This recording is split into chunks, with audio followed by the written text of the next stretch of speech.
present, if reduced to an instant, seems to have no temporal scope, yet experience has such scope. On the other hand, there are logical impossibilities in the notion that the present is extended in time. If the present underwent change during its lapse, there would be several presents.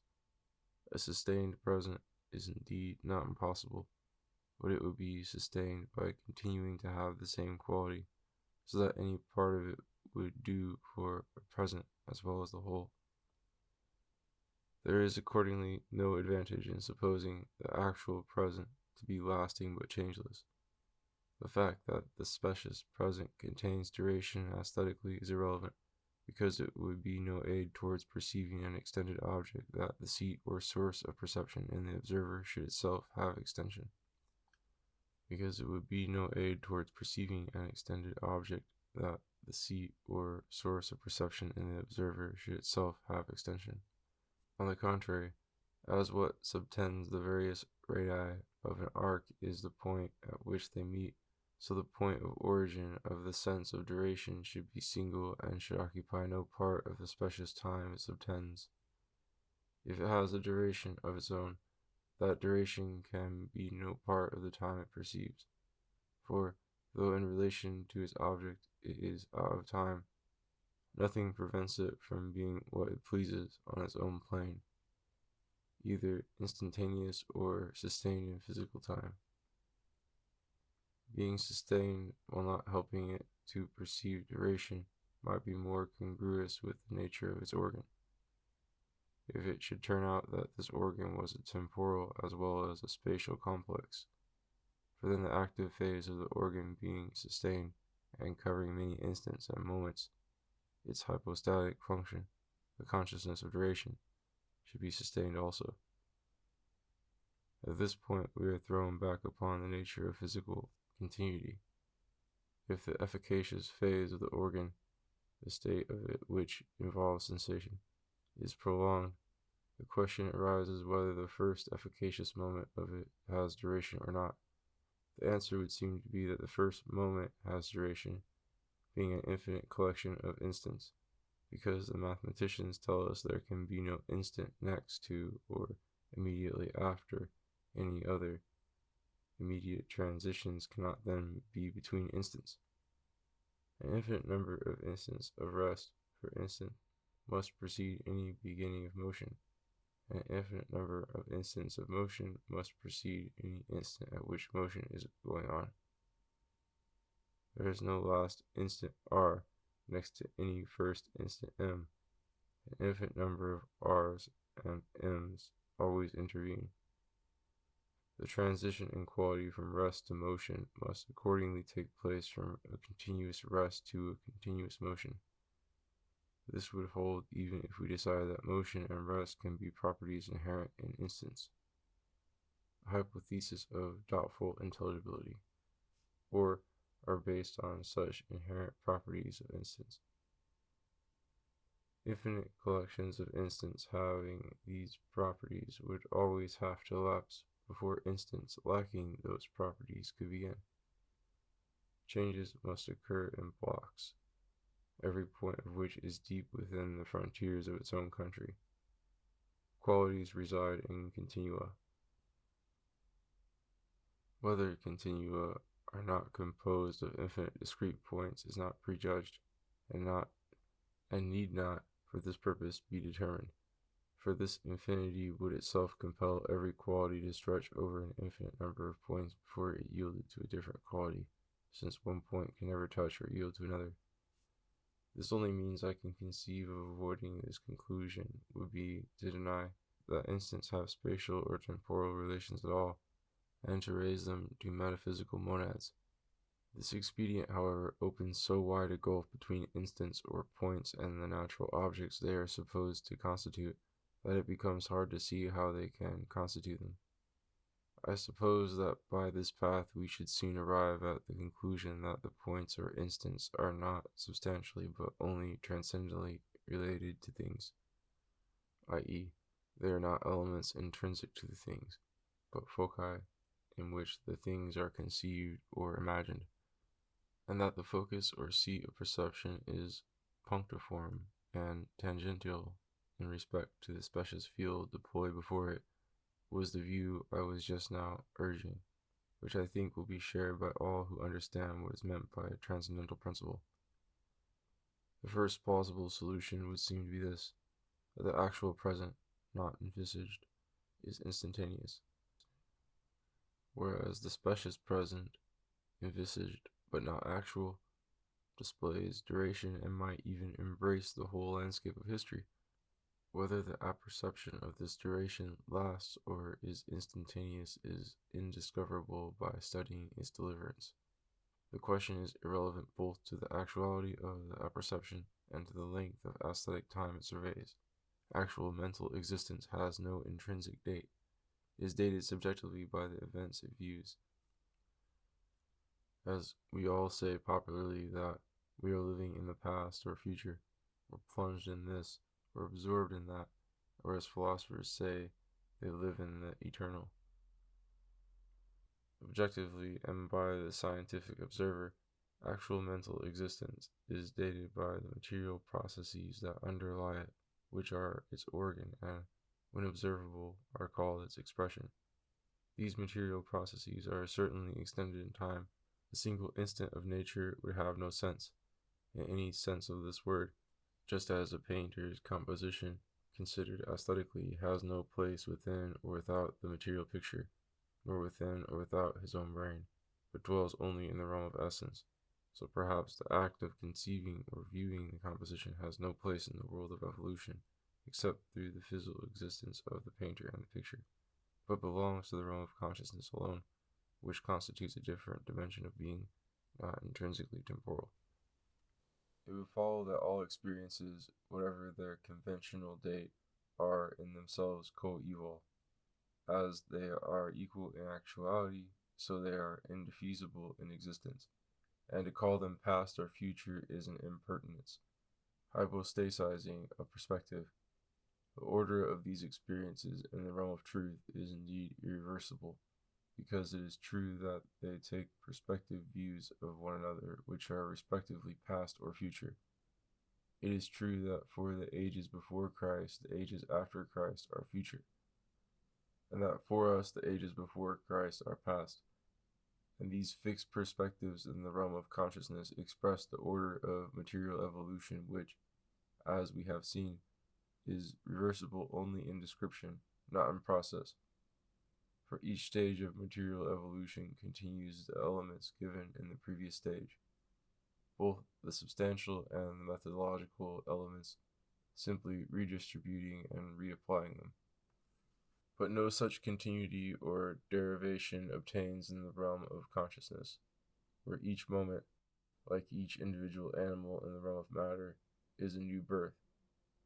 In consciousness, the relation to matter is out of sight, and the moments have internal relations only, dialectical, moral, eternal relations, such as unanimity or mutual relevance, and the temporal order attributed to them is either a false assimilation of them to their ground or material objects, or else a transcript of their mutual perspectives. For some moments, in respect to a part or the whole of the essence they envisage, may repeat or remember others. Those remembered, i.e., placed in reproduction towards the beginning of specious time, are called past. Others are imagined, i.e., given without a clear place in specious duration, and are called merely possible or alien to oneself. Others are placed perhaps intermittently toward the end of the temporal sequence surveyed, and in their characters are called possible, while in their station they are called future. All these conceived experiences are past, alien, possible, or future only by imputation. In other words, time is an intrinsic and measurable medium only in the realm of matter. In the realm of consciousness, time is only a principle of perspective. The Kantian philosophy on this point, and in respect to consciousness, deserves to be taken to heart, consciousness being its chosen field, though it should be banished from our minds in considering those other and deeper realms which it ignored. that material events are precipitated in an irreversible direction, so that one is before the other is true, and must be somehow interpreted materially by the natural philosopher. Such a movement belongs to the essence of matter, but it is not true that any event is in itself present more than any other is. The point of view, as the double meaning of the word present indicates, is that of consciousness. Present is what goes on now for me here, and in themselves all events are present in their day and are at the center of time. Not that we can call them simultaneous, for the diversity in their dates is infinite, discrete, and continuous in one dimension. Since an infinite number of instants intervenes between any now and any then, what shamelessness to assert that some of these intervening instants were more nearly present than others, when the stress of presentness, so to speak, is passing through them with an impartial and infinite rapidity. They are indeed nearer or farther from the one we call present arbitrarily, because we are egotists, but they are all equally possessed and equally dispossessed of presentness. Existence, the more closely we view it, grows more and more unseizable and unstable, the opposite being the case with essence and with truth. Yet this fleeting presence of events is their due, and it is in passing that they have their being. They are no more ghostly than childhood, which indeed is the present become human. The ghostliness of existence is imputed to it, because most of it, in perspective, fades behind the mists of the past and the future, but the opposite and reversible character of these two ghostly screens proves how subjective they both are. Every future becomes past without changing its inherent quality, and if we were not animals with minds hanging on the flux of matter, we should be incapable of conceiving that any experience called past or future had ceased or had not yet begun to be. Either we should say, these events never occur at all, they are merely essences imagined now, or they occur in their time and are integrating parts of the context of existence. In this latter case, their material or psychic actuality is intrinsic. External imputations such as fall upon them through expectation or retrospect lodged in other quarters cannot affect them. The events of 1920 are future to the writer, to the reader past. Evidently in themselves they are neither, and relatively to you and to me, they are always both. For I can only expect, and you can only recall them, and we should both be dreaming, and there would never be any such events to recall or expect, unless they always held their allotted place in the realm of truth, and in themselves were actually passing and present. There is accordingly no march of events out of limbo into a momentary existence and back again into the shades. The whole world of fact, with all its pulsing moments and their relations, pants in the rush of existence, infinite against the doubly infinite background of essence, like the stellar universe against the abyss of space. No part of existence lapses into non-existence or rises out of it.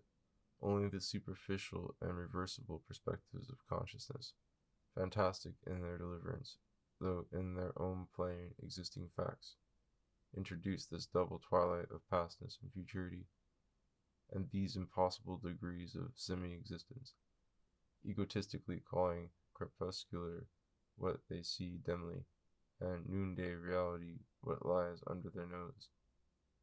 As to the summation or retention of the past and the present, we may distinguish a retrospective fallacy from a physical fact.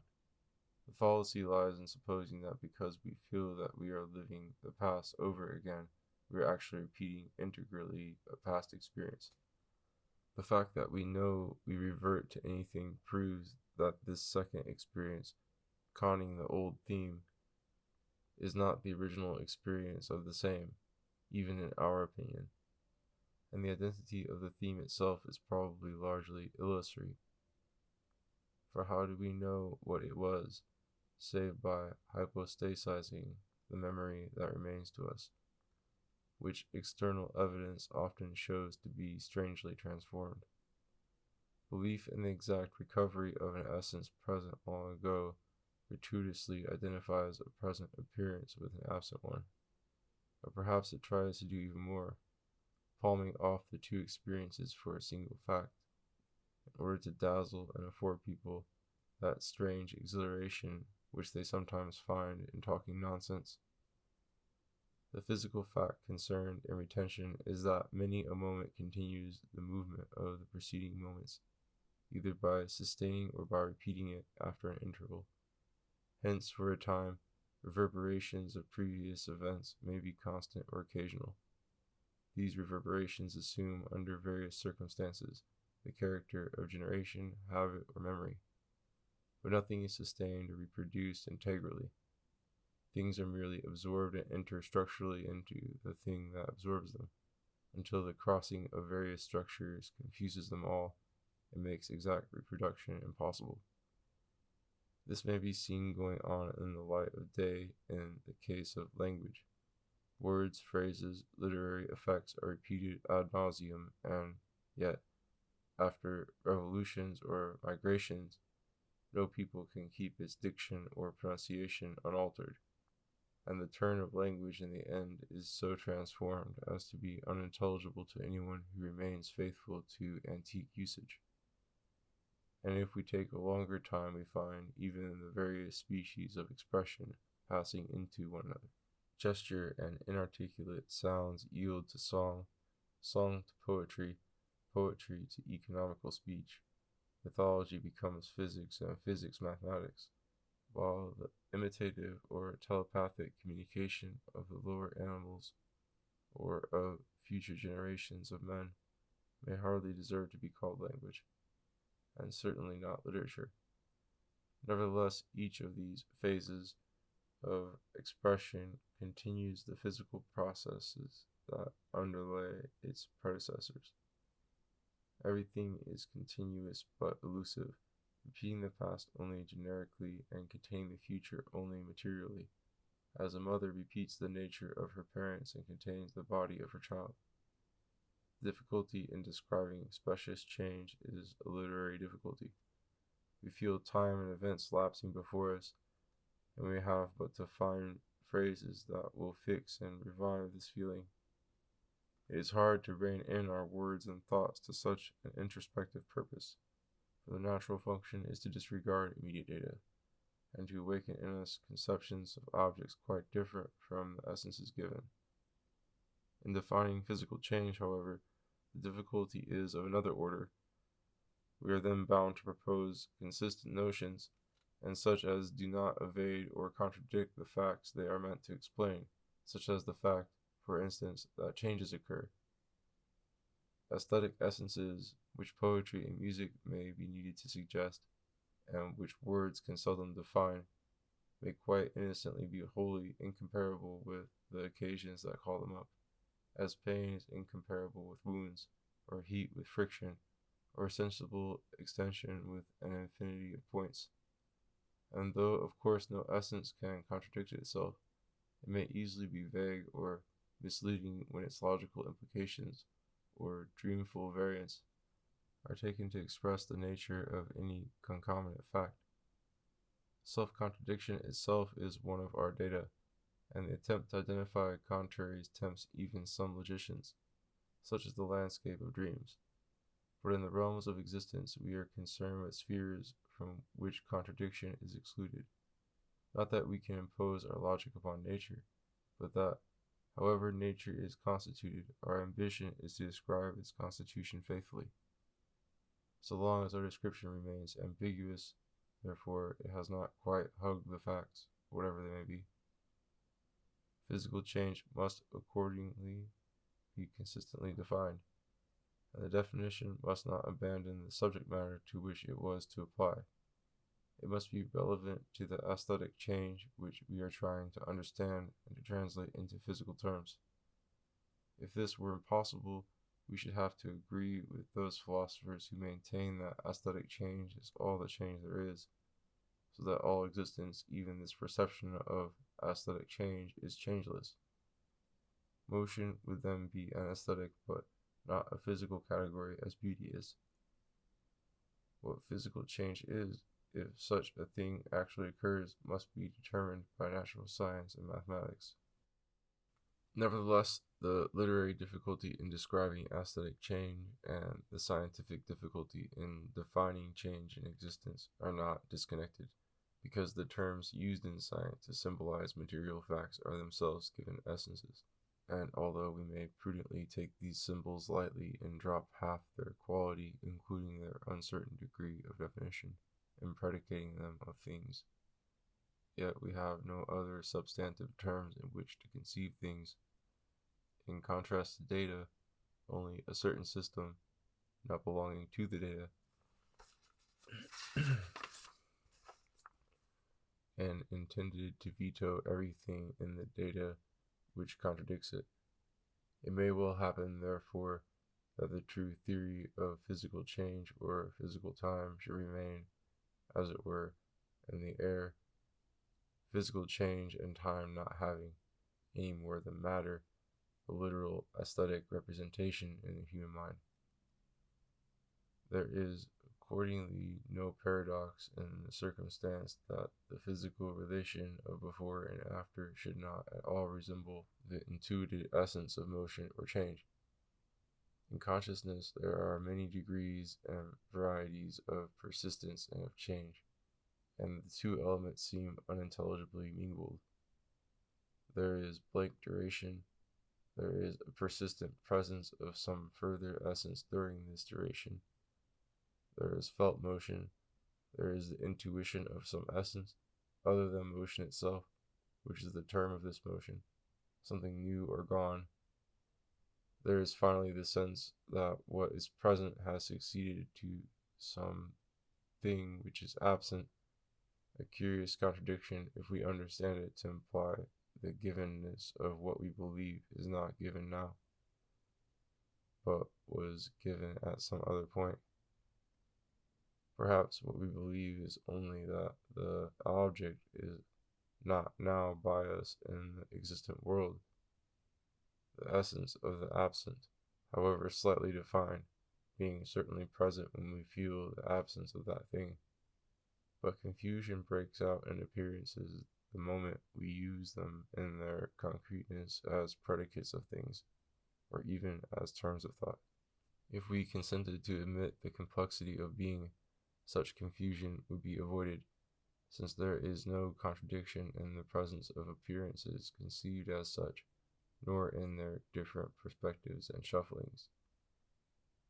The specious world is tangential to the material world, and its magic dimensions are superadded to the three dimensions and to the temporal measure of nature. The sense for elapsing events may be analyzed as follows: to endure, and to endure without change, is proper to every datum initially. We may hold it or revert to it in primary memory, and in holding or reverting we carry ourselves consciously along. This enduring felt self is a second essence concomitantly given. The force of the psychic processes that yield these essences of the lasting need not be constant, but any consequent retrocession or paling in the datum, when not reflected upon, does not constitute any change in the essence mentally identified or sustained. The theme of consciousness for the time being remains the same, but on this background, which is pervaded by specious duration, some special factor may appear at any point and join the procession in our picture from there on, and then, still having the whole specious duration before us, we see the difference between the first part of that duration, unaccompanied by the additional feature, and the second part where this feature appears. This is the character of what we actually intuit in perceiving things. but in our naturalistic language we interpret this synthetic essence as a sign of successive detached events, and say that we are seeing the additional feature arise. It is something new. This assertion is not good introspection, but it is a beginning of good science. It is truer than the appearance, and begins to make sense of it. Introspectively, we are surveying a stretch of spacious time in the first part of which the event called new is absent, and the second part present. The shock or surprise which an explosion may cause in itself such an interlarded event, for unless we are rendered unconscious by it, we continue to feel the previous silence and the previous calm attitude of our soul in the background of our consternation. This enables us to feel that the explosion has occurred and is not a fact without a known beginning, like our own existence, so that we are unfair to our data when we say we have lost our former serenity and are all surprised. The truth is only that, like a thundercloud covering half the sky, our surprise is gaining on our serenity. Each shock is like a little awakening that leaves us still half lost in our dream. We do not, then, feel change by changing, but by not changing, which is not to say that, in some respect irrelevant to this perception of change, our own condition is not varying, but our sense of the sudden shock or the rush of events is like, and perhaps contains, our apprehension of impending blows. As they have not yet fallen, it is impossible that we should draw our consciousness on their futurity from their operation. We draw it from the life of our body now, not by traveling with the flux we intuit which outruns the present, but by looking at it, a mere essence of succession, through the window of our present apprehension. Certainly we travel to and change physically, though far less precipitously and intricately than the simplest material thing. Even our deepest layers of dream are thin and sketchy, but we change insensibly, and it is only those features that appear in one part and not in another part of the same specious duration that we see to change. Psychic change in ourselves and any total exchange of data we can perceive or believe in only ex post facto on indirect scientific evidence. Our psychic birth or extinction evidently cannot be changes observed by us. No more can any intervening mutation in our psychic condition. As when born, we do not remember what we were once unborn, nor when dead that we were once alive. So any other break in our actual existence will prevent rather than introduce a sense of interruption, and will tend to cut us up into fragments serenely ignorant of one another. A complication that lends retrospective intent to memory is obscure. Exact repetition of an experience would exclude this perspective, since the original experience did not take its object in the past. Yet, to do so is the intellectual nerve of memory. When we are most confident that we recall the past exactly, we are also aware that it is far away. We float into remote spaces, knowing that the event now going on went on then. A contradiction which common sense solves by saying that it is going on here now only ideally. But this is not enough, for whence the notions of then and there, with the conviction that the present image occurred also in that other setting, or more simply, that it is an object lying in that setting exclusively. I conceive that the answer to this question needs to be rather bold. All else would be mere fumbling and avoidance of the issue. We must admit that intentionally the specious present covers all time, as the eye, looking in any direction, plunges indefinitely into space to see what it may find there to arrest it. So the sense for time sweeps along to infinity, ready to survey the whole chain of events and to note the place of each in the series. This place is given to each event, not by a roving eye or an intrinsic feeling, focused there for a moment, but by the eternal relations of that event to its neighbors.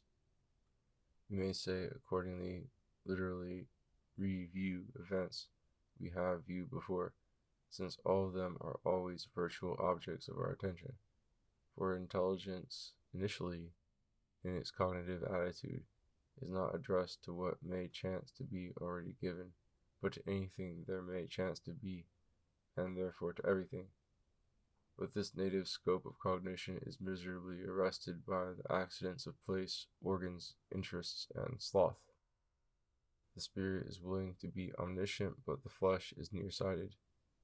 As we can, therefore, we confine our attention to what is near in space or in influence to the organs of our thought.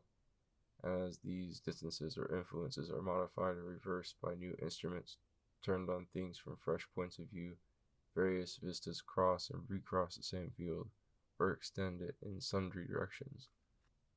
The sense of pastness attached to objects in memory is accordingly not fundamentally a sense that they are not now before us, but rather that they are before other objects present to us also, raised to practical actuality by the fact that we are disposed instantly to react upon them, whereas direct reaction on the past or future objects, though they may be just as vividly present to us mentally, is inhabited by our lower and saner nervous organization. Misunderstanding to be avoided here is any suggestion that we somehow perceive all events in time, or all objects of ulterior experience. This is impossible. The future cannot affect us at all because true perception involves the dynamic presence of the object, and dynamic relations flow by definition in the direction of genesis only. Moreover, most of the past is cut off from perception at any point, either of time or space. Most of the details would block and blur one another in transit, and no living being has tentacles that reach to the whole breadth of the present, so that even in perspective it cannot bear on him in its entirety. There is no physical or dynamic universality in sense.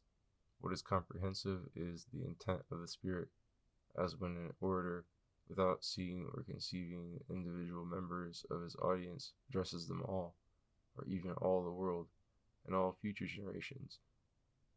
Indeed, fundamentally, according to his spontaneous poetic instinct, he may address the dead also, though they cannot applaud him. This universal scope of attention belongs to the essential framework of apperception. In catching one wild colt, we make the lasso ready for the whole herd. Into this framework the data fall and take their places according to the accidents and mechanism of perception. We accept at first sight and install in office whoever presents himself as a candidate in the order either of genesis or implication, until perhaps some rival claimant appears. Nor are the offices to be filled, numbered, or defined beforehand. The occupant largely determines his post, but it has a certain initial topographical position. We know what sort of a post it is. However, its functions may ultimately be developed. This initial scheme or grammar of apperception expresses the responsive machinery which instinct or experience have so far endowed us with. Yet at every stage it is like a language which, however special and limited, is a mother tongue, moves forward to undertake the expression of everything. Consciousness is an act of attention, moving from object to object, a changing feeling, having duration and variety. Its data are always fading in one direction and growing clear in another. It has an insecure but extended range over space and time. Consciousness is not a datum. The datum is some essence, which may be a group or movement of essence. The intended object is some substance or some substantial mode. Consciousness may, of course, itself be thought of eventually, but only by a later or outlying exercise of consciousness.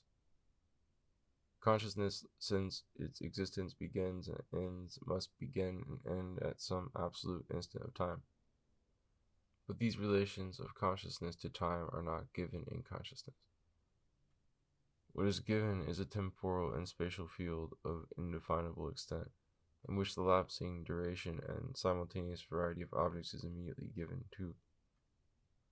This field is without a definable center from which consciousness could be said to survey it. Attention moves without losing its hold immediately or absolutely on what it has surveyed, Its continuity is, for its own observation, only the continuance or continuity of its objects. It cannot be localized or dated intrinsically. Intrinsically, the whole apparition which it surveys is a transcendental center which it always occupies and which moves with it. Extrinsically and conventionally, its date is that of the organic process which immediately supports it, and since its roots are there, it may be assigned by courtesy to that place also. But in truth, it occupies no place. The participation of consciousness in time is more genuine and internal than its participation in space. An omniscient observer would see that it arose, declined, and expired with the process that supports it, but never would he be able to see that it grew out of its roots or hovered above them. It is only from without, by virtue of the place of the organs it changes with and the objects it considers, that its roots in space could be found. For itself, it is always in a sustained present time and in the center of the universe. Both specious multiplicity and specious change are given in its immediate object. It is equally synthetic and transcendental in respect to both. But if we consider consciousness from without, and as it really exists and flows, we see that its phases succeed one another in time and are discrete. At any instant, consciousness may cease, without any change in what preceded, and the survival or revival of certain strains in memory is an added contingent fact to their original appearance, which the actual extinction or distortion of memory can never modify. But there is no such discreteness in the spatial status of consciousness. The specious extension given is an organized and synthesized extension. Its parts are, in their size and position, intrinsically relative to one another, and the total has no definable center or limits. Only when the organs are instrumental in producing this consciousness, or the objects intended by it identify in the physical world, does the consciousness assume a relation to real space at all, and it is imputed only. The date of consciousness, as distinct from its temporal flow, is also intrinsic and imputed, like its position. It has no date, but is conventionally assigned to that of its organs or expression. An attempt may sometimes be made to impute to it the date of its object, as when people suppose that in vivid memory they go back to the past, or in prophecy pass into the future. But this is sheer confusion. The date of what we perceive or think of is relative to its surroundings, which we do not perceive, and the same is true of the date of our perception. The date of consciousness need not be either psychic or existent. It can be essences of any sort. The existent object, the one the body is reacting upon directly or indirectly, is only believed in. The sense of its independent existence is conveyed by this conscious adjustment to it, and involves expectation, fear, affection, or command, all forms of faith, not of intuition. In other words, perception expresses attitude rather than observation. It is a judgment having phases and practical implications rather than contemplation of a distant present object.